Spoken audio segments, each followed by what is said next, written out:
Can you truly build design differentiated software? When you really think about it, almost all software is still like feature differentiated, right? It can do this, it can do that, right? That's how you make your software different. It's calculator plus, right? It can do these extra things. And we said, well, what if it did exactly the same stuff as what you get on your phone for free, by the way, and we just did it differently, So it's not about what you do, it's how you do it. Welcome to Dive Club. My name is Rid, and this is where designers never stop learning.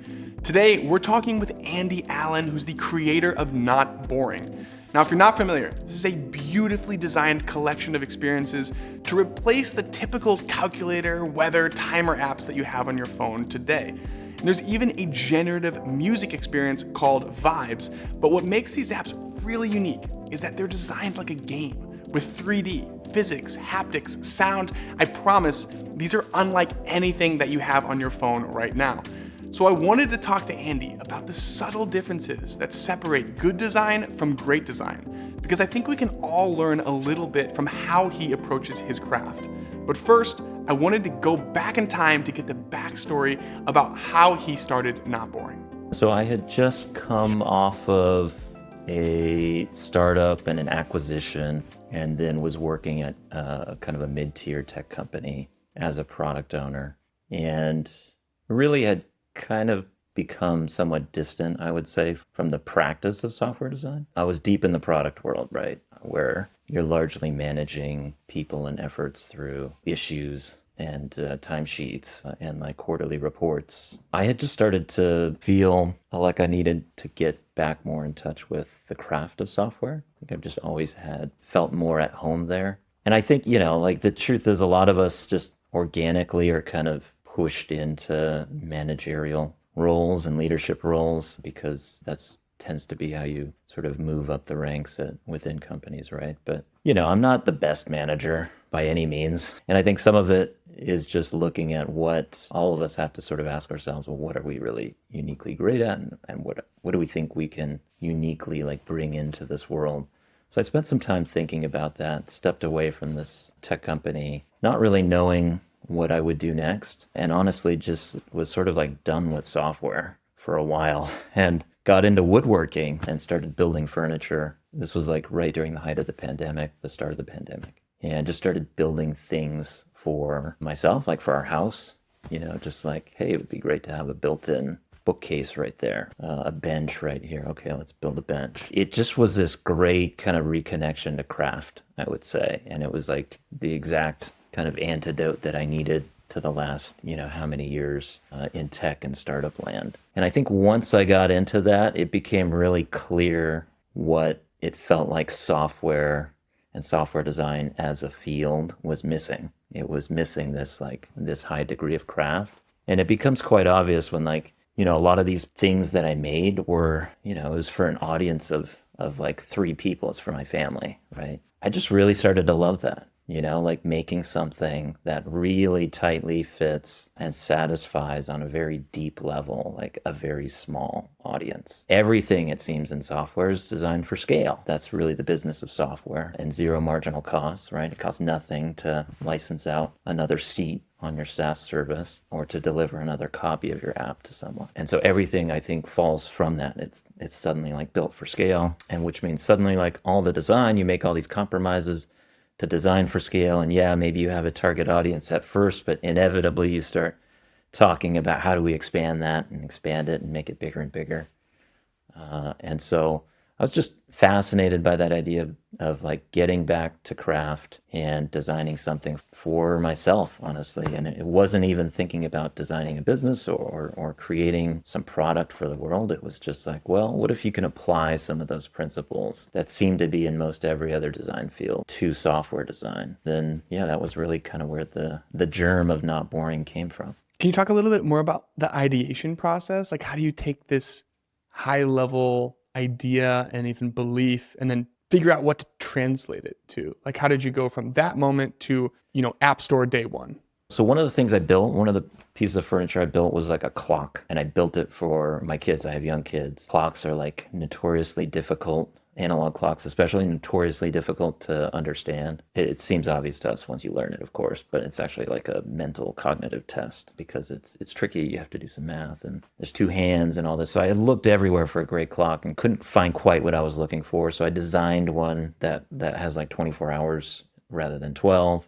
So the hand goes around once, there's one hand rather than two, things like that. Of all the things I'd made, I'd made so much software that, it's been downloaded by tens, hundreds of millions of people around the world. Of all the things I made, like I was using that clock the most.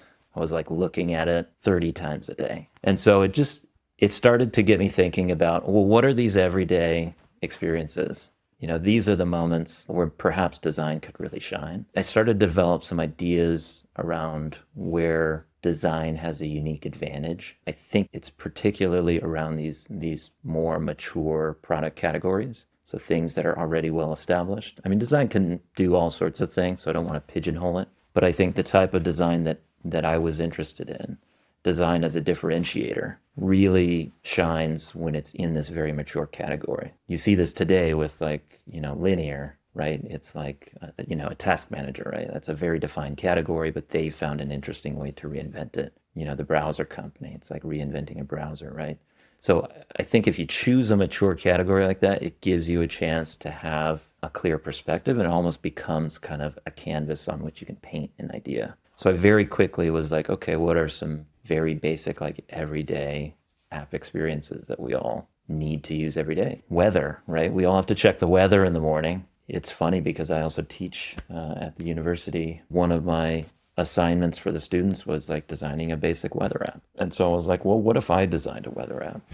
What would that look like? It's like the chair, it's like an industrial designer or furniture designer designing a chair, right? We all understand what a chair is, what its purpose it is. And so it becomes this perfect canvas on which to kind of paint your own ideas as a designer. So I thought, well, maybe the weather app can be something like that. That's really how we started landing on these ideas of like choosing these very basic apps, and then started to meld that with like, okay, what is that idea? What's that perspective?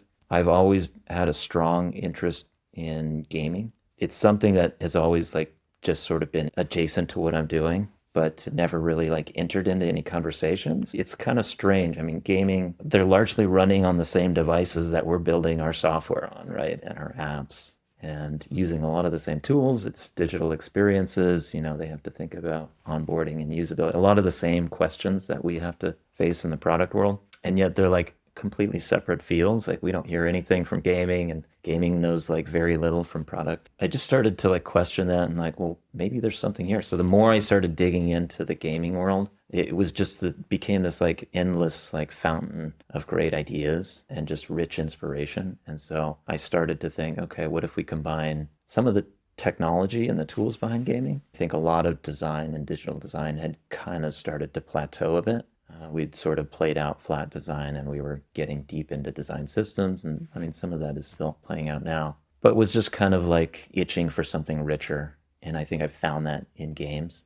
But I found so much more. There's like so many great principles like game feel, use of sound design and haptics, and all these things that we never really touch in the product world. And found that, okay, what if you take that and start now applying it to these very basic everyday apps? And hence you get something like Not Boring Weather and Not Boring Timer, Not Boring Calculator. I mean, they are like not only beautiful, but truly unlike any app that I have on my phone. Like the weather is the only widget on my homepage. I work to vibes at night. Yeah. I use the habits every morning. Can you talk a little bit more about what it actually takes to design and create something like that? Because I know it's not like you're just whipping up Figma mockups. It's a little more complicated than the typical process. It's funny because Paper was also a 3D interface. So Paper was an app by a company that I was a co-founder at called 53, and was sort of born out of a previous project at Microsoft. I had worked at Microsoft on a 2-screen tablet kind of pre-iPad called Courier, which was trying to re-envision mobile for like creatively minded people. And Paper was basically a digital journal that brought sketching and drawing to millions around the world. We weren't really the first to do it, but I think we were the first ones to really approach it with the mindset of, what it means to be a creative person and to prioritize an interface and a model around creative thinking. So we also had like a pencil that we came out with at 53 as well, which was like a smart stylus pre-Apple Pencil. They didn't get too creative with their naming. They just kind of took ours. But that was 53. We basically were creating these creative tools for mobile. One of the initial motivations was like, we always see all these great, like really rich designs on Dribbble and Behance and everywhere. They're all just mock-ups. So one of the goals was like, well, what if those were actually real? Like, what if you could have one of those like really rich, crazy 3D shaded and all that sort of mock-up, but make it real? If you made and shipped any kind of software, you know how insanely hard that is, right? So it really required myself and my partner, who's an amazing graphics engineer, to really rethink how you build basic software. We took a lot from the gaming world. So we're actually using a game engine, Apple's game engine Scene Kit. We create a lot of assets in Blender. We create animations in Blender. And then a lot of it's just done in code with Apple's toolkits. It's a very different pipeline than, the typical, let's draw the picture in Figma and then have the engineers try and build it to spec. I sort of think that this is maybe the future of tools in a way. And we're seeing it now with some of the no-code tools like Play and Rive, even Spline, right? Where you can like create interactive 3D and then publish it to applications, right? And it doesn't take much, right? You have states and events that can drive animations. Game engines have kind of had this for a long time. It's really weird. Like I tweeted out the other day that 2023, I pushed the most commits to GitHub ever in my career. I'm not really a developer by training. My code understanding is very minimal. But I found that with game engines, if you go to a game studio, the game developer and the game artist and game designer, they're all working in the same application. Somebody is writing the code in that application, and then they're actually like creating the assets. Even the sound designer is working in the same application. They're all working in the same engine. And there's something about that like direct kind of working from both sides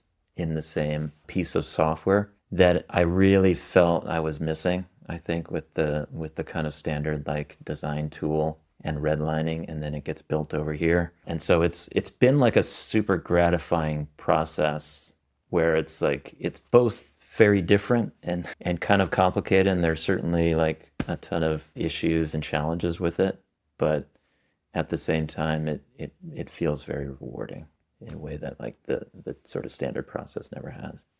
You started talking about tools, so we're just going to go for it here. Because something that I really want to ask you is where you think design tooling is kind of headed. Because I think a lot of people are quick to talk about this idea of like, well, it's inevitable that you're not going to be designing and then redlining, lobbing it over the wall, and then developers will take it from there. And I even asked David Hong this on a couple episodes ago about how he thinks that designers will be regularly contributing to production code bases by 2025. Do you have any thoughts on how the design or even authoring software landscape will evolve over the next year to couple years? Just as like a practitioner, to me it seems like the future are these types of tools that have been built that way from the get-go. And we're seeing it in the web, right, with Framer and Webflow, where you can be a designer and you can get something from zero to finished all by yourself, right? You don't have to code. And I think that's, that hasn't really quite yet like trickled all the way down to app development and like other richer software, but there's no reason that it can't. Spline is really interesting. Like they just announced some tools to be able to publish 3D apps, like actually like a binary that you can submit to Apple. Can you talk a little bit more about that? Because I saw it on Twitter a bunch, and I think a lot of people see that and they're like, okay, I that feels like a big deal, but I'm not even 100% sure why. So like, what has you excited right now about Spline and even like 3D more broadly? I mean, it's exciting because there has always been a lot of just busy work around creating an app, like getting an app package together and putting all those pieces together. And to have a framework that is truly like no code, where you can do that yourself, is exciting, especially something that you can customize, because there's Swift UI and some tools that Apple has to create to be somewhat like hands-off with the code, but you always still have to jump in and hook up some code pieces. It's the sort of thing where we've had that promise for decades now. Like if you can You can think back to how many tools in the past that have made this promise, right? But I think we're reaching that point where you can actually like get from zero to one fully without ever touching a line of code. And then the other thing I think to layer on top of this, and maybe David mentioned, is the whole AI piece, right? And that helping to kind of perhaps fill some gaps where you need it on the code side or the customization. So I definitely believe that will have a lot more people like not even necessarily touching code. You talk a lot about this idea of like inherent scalability in the way that we design products. And you even make the comparison to like domestic light beer, where it has to appeal to everyone. How do you see something like AI impacting that trend, especially as the cost of software seems to be approaching zero? Yeah, I mean, I think it's really fascinating, and to some extent, I'm not sure we've really seen that play out yet. Like we've seen AI do some great things for sure, but really we're just scratching the surface. And the Yeah. whole idea of like a more kind of personalized software experience, it has maybe yet to play out a little bit more for us. If you think about it, AI unlocks the potential to have these like really personal, crafted one-on-one experience. Like imagine like a tailored suit, right?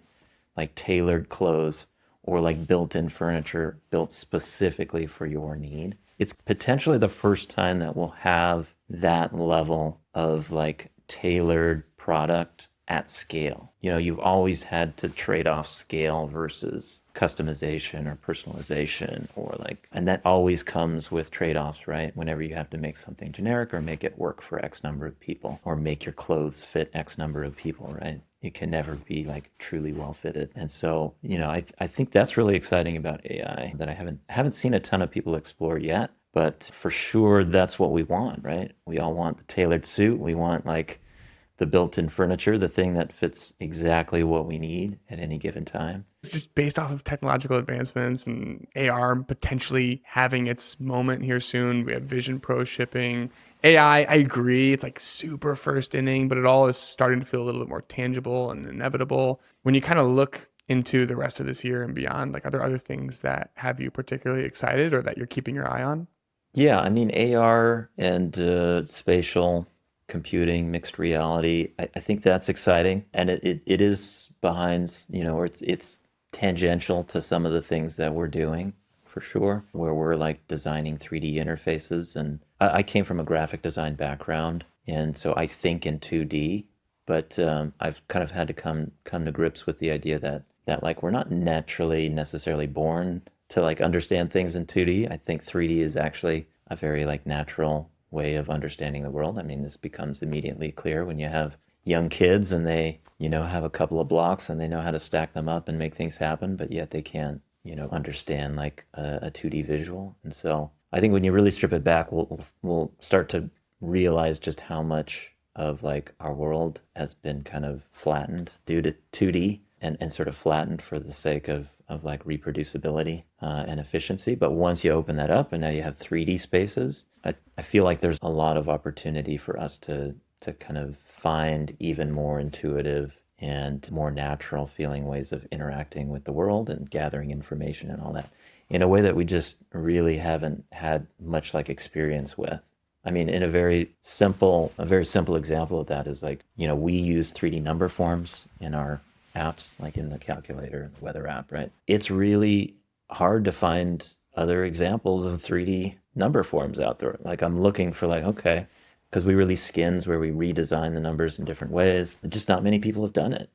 Like, yeah, you can take some text and extrude it, but that's not really 3D in my mind. It's very basic. And so there's just like you're looking at sculpture, you're looking at like models that people have made and like these wacky experiments people have done. I think it's going to have us having to like rethink a lot of basic things in our world and how we take in information and how we interact with the world. One of the questions that I like to ask people is what skill set do they want to grow in? Probably the most common answer that I get is 3D. Like I think there is this Yeah. awareness now for designers where it's like that, I don't know if you call it the next frontier or whatever, but it's very clear that there's an opportunity. And yet the Mhm. pathway of learning is much less clear. Maybe you could even talk a little bit about how you've grown that muscle as someone who creates and ships 3D experiences? Yeah, 3D is a pain in the ass to learn, like 3D animation software like Maya, even Blender.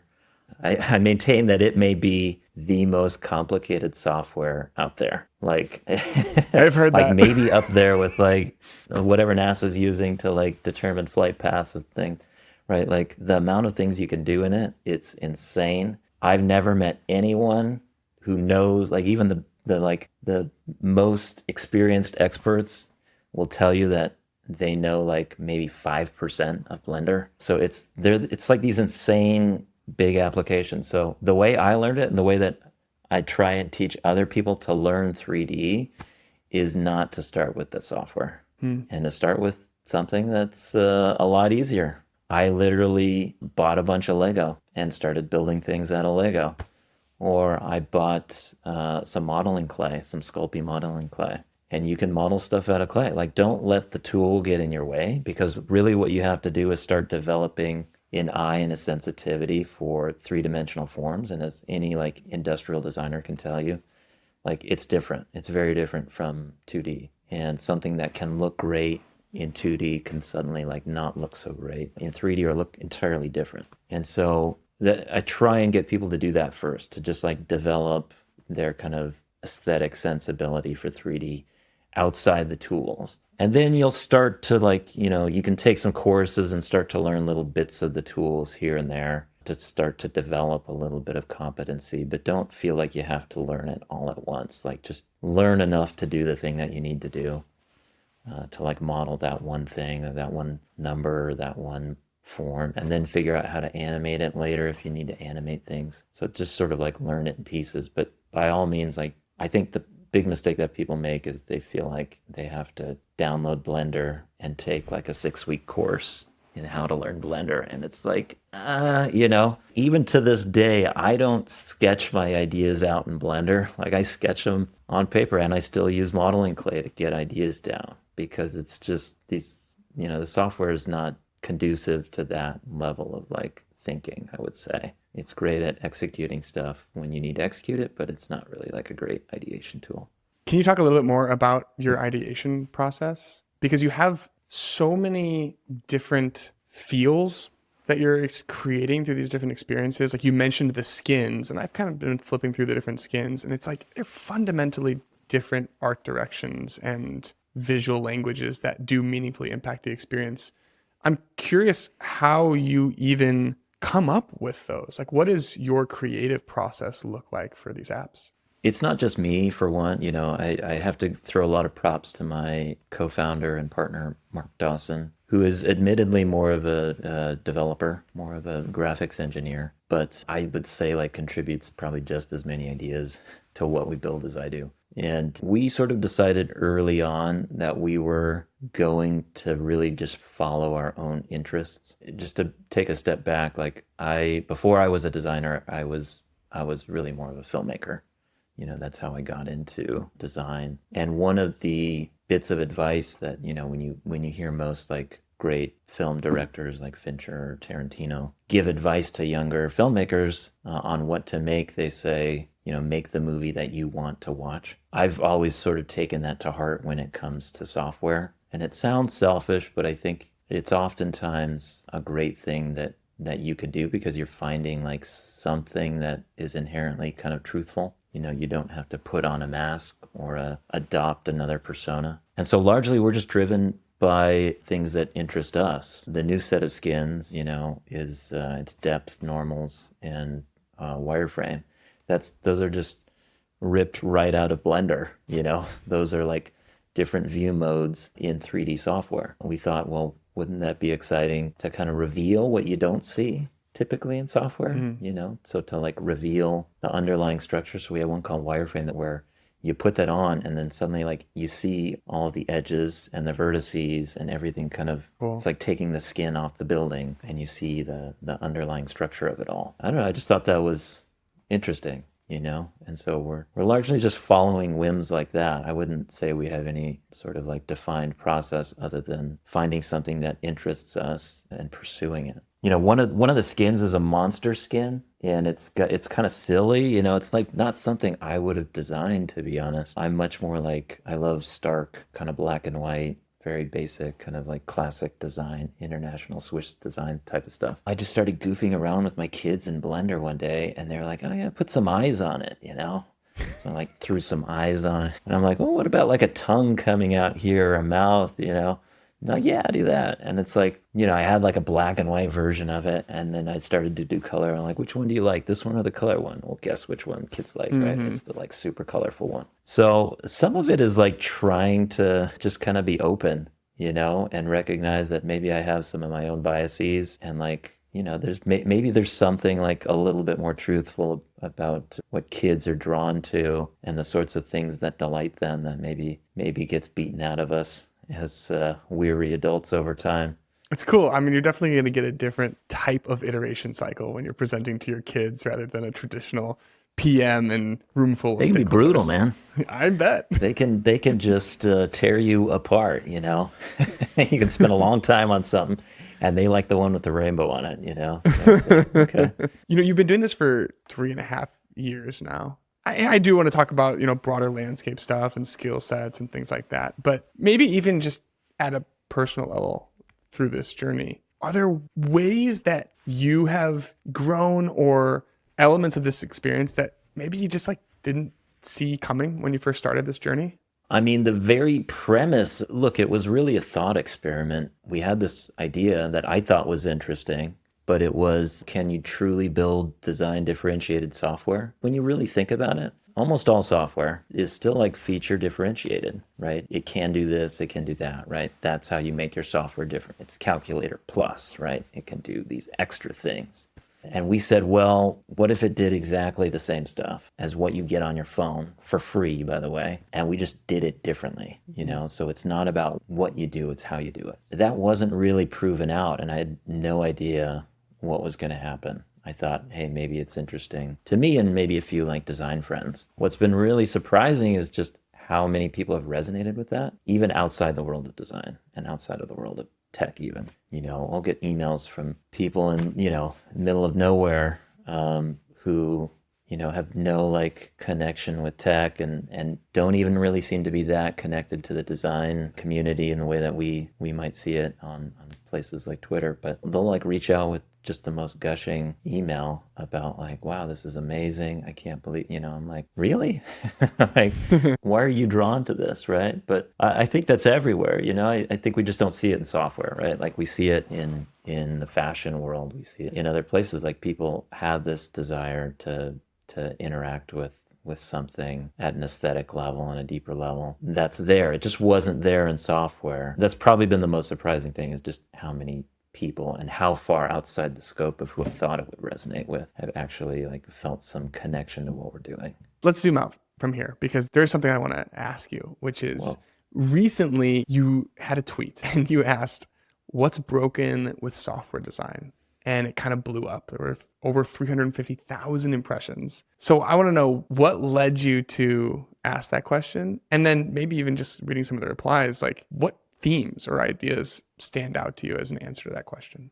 I just have this deep feeling we don't have a good balance right now. Like it's not living up to what it should be. And what I mean by that is like it has been so kind of contorted into being this tool for business, which it is, and it's great, and you can use it that way. But software design is the most prolific and prevalent medium that a designer can work in today. It's everywhere. You can make a piece of software entirely by yourself and put it out there into the world and have like hundreds of people using it overnight. Like what other medium as a designer can you work in where you could do that, right? Like it's insane what we have at our fingertips, right? It's just sad to me that there are very few people using software as a true like medium for interesting ideas in the way that you see in industrial design or architecture or fashion, even graphic design, right? Like I want to see software design sit up there on the cultural landscape at the same level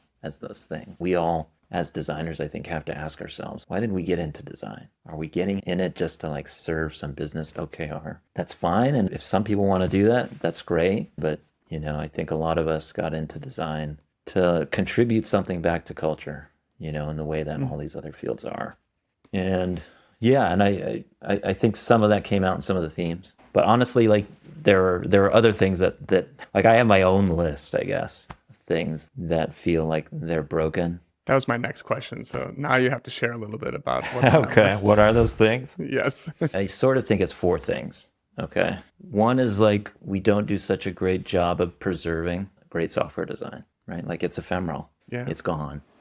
We release it, it goes out into the world, and then, eventually it kind of breaks down and it dies. Paper had its 10th anniversary a couple years ago. I was like, all right, I'm going to install like the very first version of Paper on my old iPad 2 and run it and just kind of like see if I can, get that original version up and running to experience it. You got to install a certain version of iTunes on a certain version of Mac OS just to like get the certain version of iOS installed. Like I had the app binary, but I couldn't install it, right? So it just like hits home the fact that like, oh yeah, this thing that I worked on 10 years ago, like I have it, it's right here, like I have the file, I have the code, right? But I can't actually run it. I can't make this thing real. Right? It's like it's there, but it's like falling through my fingers at the same time. It's gone. But not only that, like there's even if we take that away, there's also no history books. Where's the history of software design? I know this very well because I teach an introduction to user interface design at the University of Washington here in Seattle. And I've been looking for years for something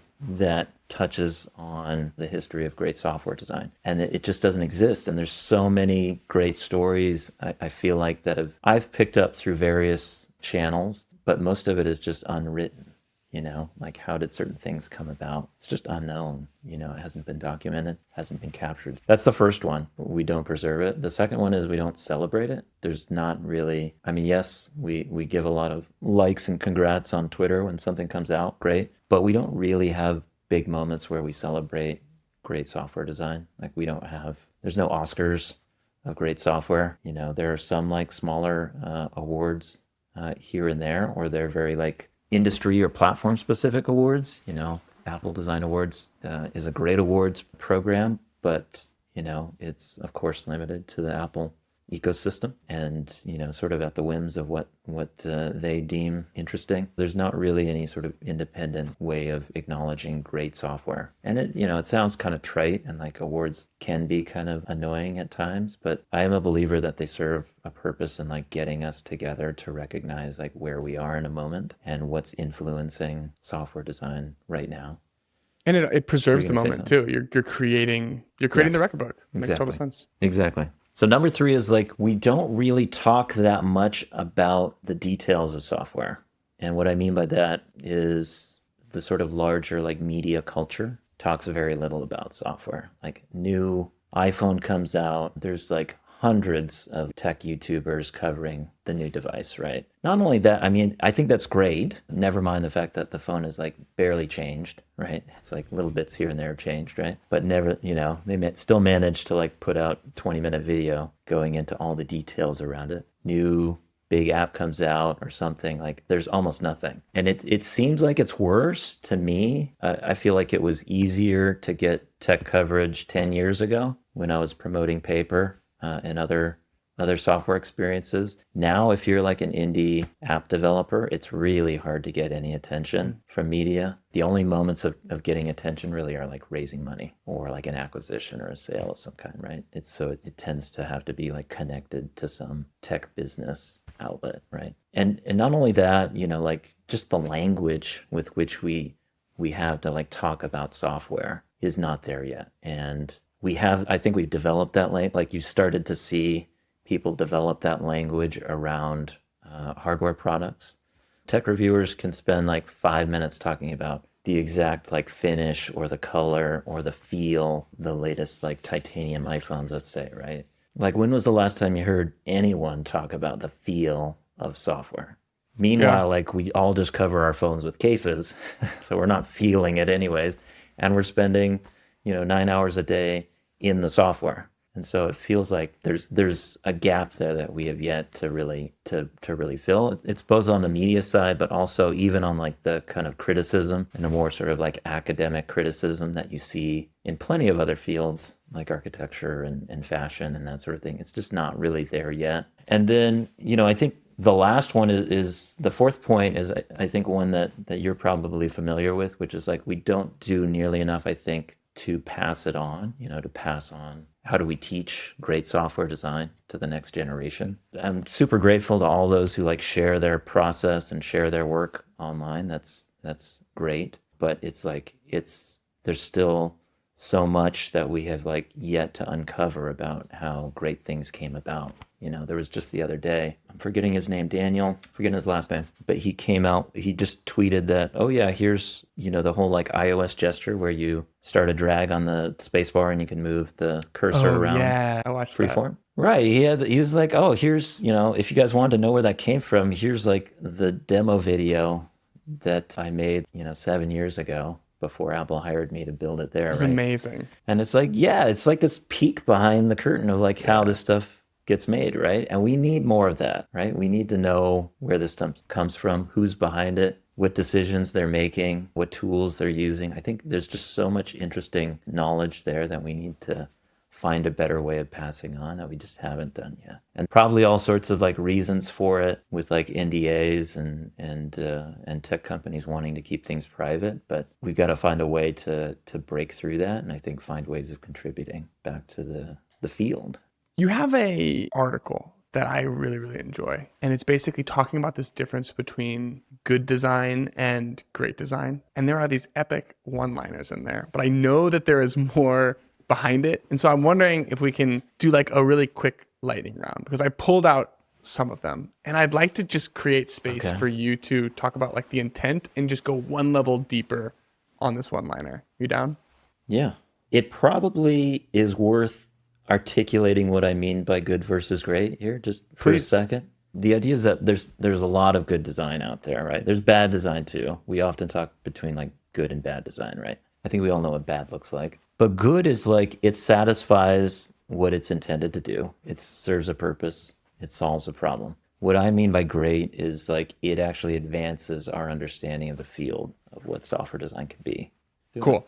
So the first one, you say, good design is invisible, great design is in your face. What I mean by that when I say good is invisible, it's like, we all want a good experience at the DMV or something, right? Where it's like, it's invisible, it just works, right? And that's fine. But great tends to kind of call some attention to doing something different. I think we see this a lot in architecture. There are plenty of good buildings being built that satisfy a need and serve it well. And there's nothing wrong with that.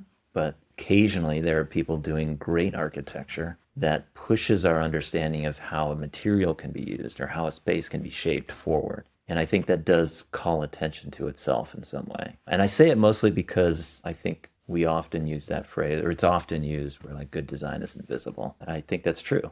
It is invisible, but if you want to do something that's really great and maybe pushes the boundaries, typically it actually jumps out at you a bit. Good design is familiar and great design is uncomfortable. I do want you to talk a little bit about that uncomfortable word, but maybe even bundling these two phrases. I think a tension that many, many designers feel is when do you capitalize on familiarity versus when do you try to create something novel and push the boundaries? Because deep down, we all want to create something novel. One, it's hard. And two, the success rate is just not that high. And so it's so much easier to just reach for something that is familiar. How do you think about that tension? Yeah, I think it's a great question. And I'm not even sure I always have the right answer for it. It's actually a question that comes up with my students a lot because it's a mistake that a lot of students fall into. Like if you ever see something referred to as, oh, that feels like student work, it's often because there's like too many new ideas crammed into one thing. And you're sort of like trying to take too many steps beyond where people are at. And so I think, you always have to be thinking about where are people at today? They're right here. And then how can I take them like one step further? So for example, in Not Boring, there are plenty of boring aspects to the apps, We didn't reinvent the share sheet. We're still using the standard share sheet. We're still using like standard menus. We're not reinventing every single thing. So I think the key thing is to find like, okay, what's that one thing that's going to make what I'm doing stand out? What's that one thing where if I just put a little bit of like design pressure on it to make people see it and acknowledge it and maybe feel a little bit uncomfortable, even perhaps, where can that really be stressed? And if you can find that, then you can kind of push things a little bit further than they typically have been. Something that is in the back of my mind that I'm trying to like make practical, because I think somebody out there is listening to this conversation right now and they're like, well, I work in enterprise SaaS. Is any of this relevant to me? Yeah. Basically. Do you have a thought for that listener? Probably some of these things are relevant, but I don't want to like set the expectation that everything has to be crazy out there, exploratory. You know what I mean? Like back to the DMV example, I think we all just want that to be like as painless as possible. Signing up for a healthcare plan, like you just want that to be as straightforward as possible. It's sort of why I was thinking about this the other day. It's like we sort of have two different names for a lot of things in the design field. Like there's buildings and then there's architecture. There's a lot of buildings out there, right? There's like, but only like maybe I don't know 1% of it is like architecture in the sense that we would describe it as people actually trying to push the boundaries. And same with clothes, man. There's so many clothes out there, right? There are a lot of clothes in the world, but there's only a little bit of fashion.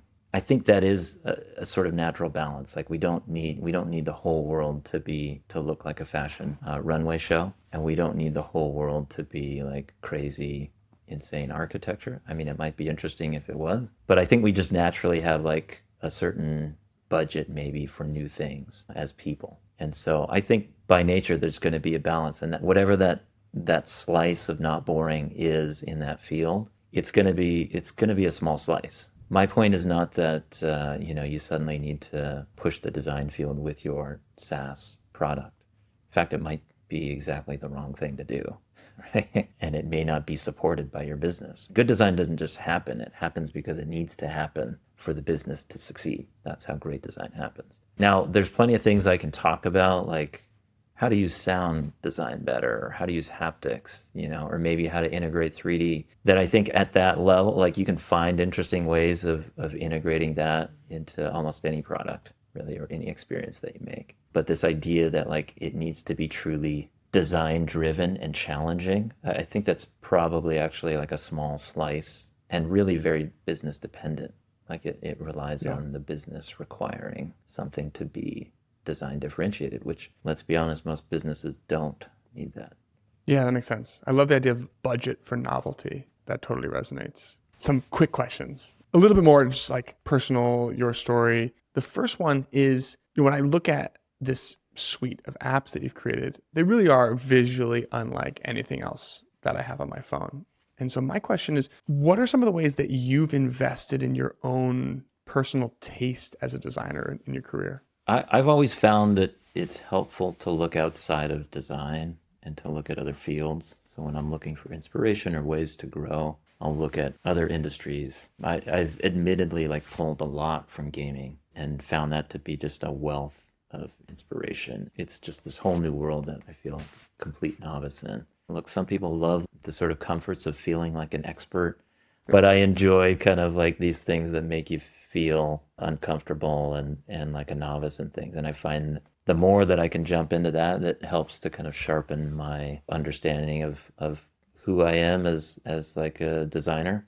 And I can bring those things back into software and bring something fresh, hopefully, that people haven't seen. If you're an amazing chef or a great cook, like imagine now bringing that perspective into the software design. Or if you're an amazing fashion designer, imagine bringing that. I just feel like there's some really exciting things that can happen when you start to step outside of software design and then start to meld it with what we're doing. Another question I like asking people is, what is a skill that you could have benefited from learning earlier in your career? When I graduated from school, I had like a certain idealistic view of what design can be. I feel like I kind of lost it a little bit. You spend enough time in the tech industry, you can kind of lose sight of that. You go to enough board meetings and like have enough discussions around scale and some of these things that are legit things, but maybe not the reason why you got into what you're doing. it would have been nice to try and hold on to that a little bit more. I don't know. It's hard to say because like I learned a ton just about how design and business interface and how they need to work together. I always tell designers that like, designers should learn business not to become business leaders, but really to become better artists. Learn how to use business to become a better designer. The word artist is so interesting because I hear people come on the show even and they talk about the importance of understanding business as a way to become a better designer and advance your career. The word artist, though, a lot of times is separated out from more capitalistic motives. So it's an interesting way to phrase it. It's funny because design, you go back to the Bauhaus era, right? Like design was described as like the commercial arts or the practical arts. And I think that that is truly still the clearest kind of definition of what, I mean, if you look across what design is across so many fields, right? It's about combining like business with art in a way. I mean, Apple has always like famously with Steve Jobs said that Apple is about this intersection between the liberal arts and the sciences and technology, right? And for some reason we've just gone way out of whack. It's like almost like 99% business now. And we see what we do through that lens. And I'm just trying to like pull it back a little bit, just like pull it back into balance to be the design field similar to industrial design, fashion design, architecture, game design, right? It's still a business and you have to make something that is viable as a business. But you can still differentiate with design, right? You can use design as your tool to build a great business. Speaking of building a great business, can you give us a little bit of glimpse in terms of like what's next for you, Not Boring? Where do you think this can go moving forward? It's funny. I get this question a lot, of course. Maybe it's some insecurity, but like I feel like there's a sense of you're not there yet. And it's like, well, I kind of like where I'm at, In terms of where we go, it's kind of doing what we're doing. Because honestly, I love what we're doing. We're like making great apps. We just made an app called Vibes. I love it. Out last June, which I think is the best app we've ever made. We're still like releasing skins. We're making like physical products. That's kind of the idea, is to like just keep making the stuff that we're excited about and pushing the boundaries in terms of like making new apps, making new skins. There isn't really like a grand plan to suddenly blow this up into something big. There's no like final slide in the slide deck. That's like, okay, now this is how here's the TAM. Here's how we reach unicorn status. And so that's not the goal, it's like we just want to be happy and like hopefully like change a few minds about what software can be and make great work. Well, you were definitely making great work. And for anyone that's listening that like hasn't played with it, man, just head to the App Store, type in Not Boring, take your pick. It really is awesome. Thank you, Andy. Thank you for taking the time. It's been really cool to hear a fresh take on a lot of the things that we talk about, a lot of the things that we read as designers and people looking to grow in our careers. And I think your perspective is unique. It's exciting. And I really appreciate you taking the time today. Well, thanks for having me, Rid. Really appreciate it.